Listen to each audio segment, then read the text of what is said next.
Is the United States electrical power grid. It's a question getting new attention after the Wall Street Journal published a detailed account of an organized sniper attack on an electrical substation near San Jose, California last April.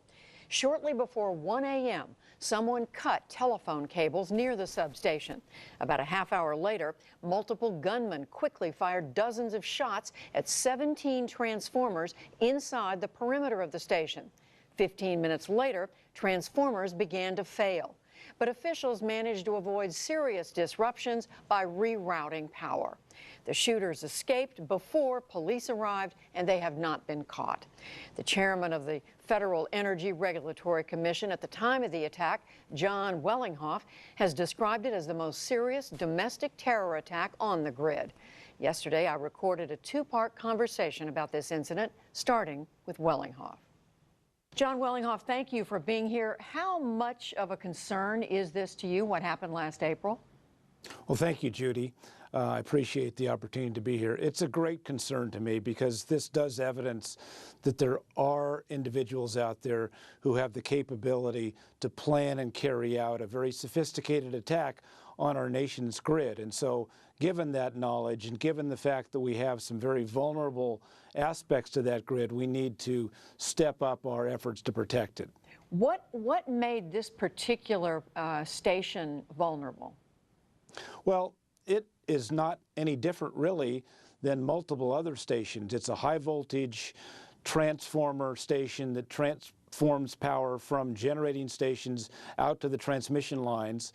It is really very much like numbers of others, 100 or so other very high voltage ones around the country, that has very little protection. It is only protected by a chain link fence, in some instances some video cameras and lights internal to the station. Other than that, it's very open to attack, and this was attacked from the outside. They didn't even get through the chain link fence. They actually shot through the fence from 40 to 60 yards outside of the facility.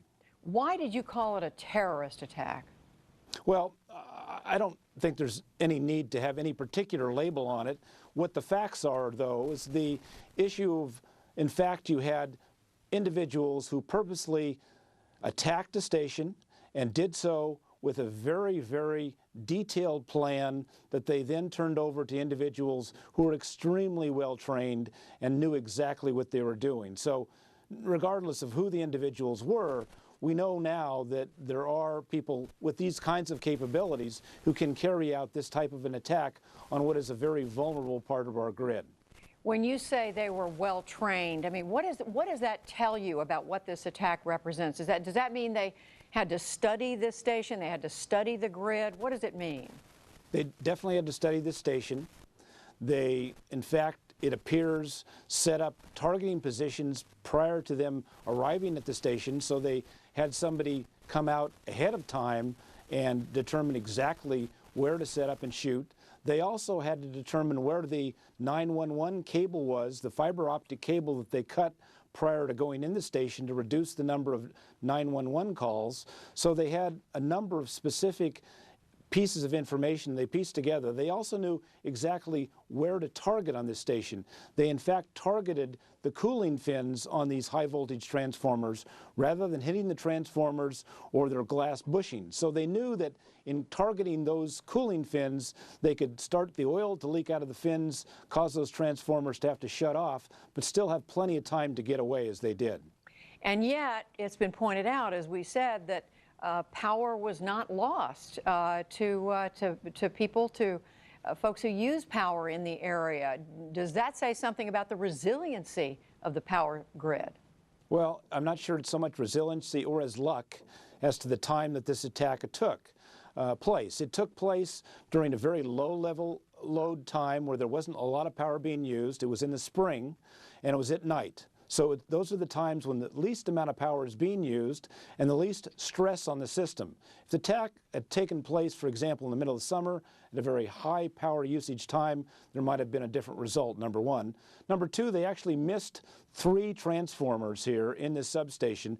Those 3 transformers were able to keep up the entire Silicon Valley area. Without those transformers, there would have been a blackout ultimately, and again, there could have been blackouts if it had been during the summer. So I'm not sure that it is a testament to resilience as it was a testament to just luck and circumstances. Well, how worried should all of us be about the vulnerability of this nation's electrical grid, power grid? I think we should be extremely worried because, in fact, there are a limited number of high voltage transformer substation nodes within the country, and a coordinated attack, physical attack on those nodes could do us a great deal of damage, including causing massive blackouts across the country. And those nodes are currently not being protected in any way other than, as I say, primarily a chain link fence. There's no guards 24/7. There's no obscuring of the targets with inside. And there's also very little protection around those targets. But some steps have been taken to harden these other substations, haven't there been, since this happened? There may have been some steps taken, but they have not been extensive yet. I've briefed a number of utility executives. I know they're taking this very seriously.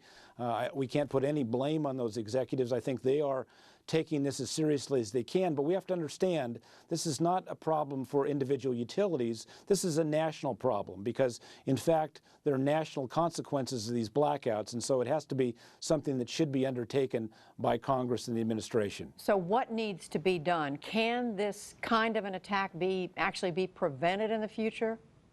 It can be, the risk can be reduced substantially. You can never prevent someone from trying to attempt an attack, but certainly you can do simple things like make the fences around these stations opaque so you can't see through them, beef up the camera security, the lighting security, and even do things like put physical concrete barriers in front of the transformers like they do in areas overseas where they have critical infrastructure facilities. There's a number of things that can be done, and I know that things are moving forward, but ultimately I think we need an agency and administration to be given the authority, like the NRC, the Nuclear Regulatory Commission, has authority over security at power plants, the nuclear power plants. We need to have a similar type authority over these grid stations. Well, it certainly managed to get all of our attention. We thank you, John Wellinghoff. Thank you, Judy. For a second view on these questions, we turn to Mark Weatherford, a former Deputy Undersecretary for Cybersecurity at the Department of Homeland Security during the Obama administration. He's also served as the Chief of Security for the North American Electric Reliability Corporation, which was formed by the power industry to guarantee the reliability of bulk power. He is now with the Chertoff Consulting Group, and we welcome you to the program. You just heard Mr. Wellinghoff say that he's very concerned about this. How concerned are you? I'm concerned as well. I think probably the biggest issue here is that we have focused an awful lot the past couple of years on cybersecurity within the electricity industry. And this incident is an example of maybe we were focusing too much on the wrong thing when a simple physical attack like this was able to do this kind of damage. We talked about it at one point. He had called this a domestic terrorist attack, the worst of its kind on the power grid. Do you consider it the same thing? Well, certainly the chairman has had access to and briefed in much more detail than I have. And I am not in the law enforcement game, so I wouldn't, presume to call it a terrorist event. I just don't have enough information to do that. It's certainly something concerning. It is something that was focused. I think it was targeted. It was well planned out. So it wasn't just a couple of guys deciding to go up and shoot a couple rounds at a substation. Which you were telling us sometimes happens around the country, but this was on a much larger scale. Right. So what does it say to you about how worried all of us should be about the power grid? Well, I don't know that I would say worried. One of the things that the chairman mentioned was that, we can never mitigate our risk down to zero. I mean, we're not going to live in a risk-free environment. But what we can do is we can apply some mitigation steps to some of these substations and to some of the other facilities around the country. The power companies, the utility industry is actually devoting a lot of resources to this already. As the chairman said, to hardening the substations, to putting up barriers. And there's a lot of new technologies out there that are providing new capabilities for linking the the people and the technology components of these remote substations. And that's, you can imagine, that's a challenge. There's about 45,000 of these substations around the country, obviously some in more critical areas than others, many in rather rural areas, and some in very urban areas. Well, I know he didn't say this on camera, but I know in my colleagues in talking to him earlier today, he pointed out there may be thousands of substations around the country, but he said there are a much smaller number that are vulnerable in the way that this station was in California. Well, I wouldn't say that they're not more vulnerable, but they're more critical to the bulk power system, and because of the location where they are.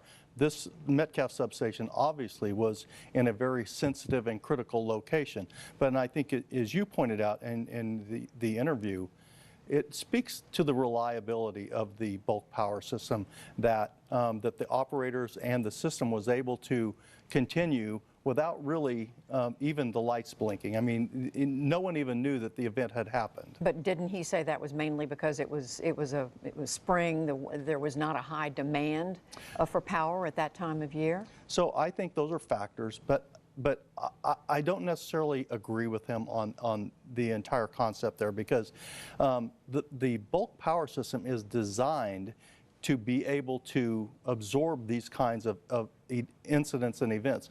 Substations go offline, I won't say all the time, but it happens. I mean, it happens during nature events, it happens during other kinds of events. They go offline, and typically the system heals itself without people even knowing about it. What about his final point that this is something that the federal government needs to get involved in, that Congress needs to pay attention to, their national regulatory attention? He talked about some of the things that need to be done to harden these sites, but essentially his point was that the government needs to focus on this much more than it has been. There are a few things I think that the government should do. I'm always get a little anxious when we start thinking about more regulation. This is an industry that's already very regulated. But there are a few things that can be done. There's certainly better information sharing between the government and the private sector is always going to be something I think that the government can do more of. One of the things I think that would help a lot, and that is if the government could work with the state public utilities commissions and help the state PUCs understand this issue better, because there's a bit of a gap right now, a bit of a divide between what the federal government is doing and what the 48 PUCs in the continental United States are doing. Well, we appreciate it. I know it's a much bigger subject, but we thank you for coming in, Mark Weatherford. Thank you. Thank you, Judy.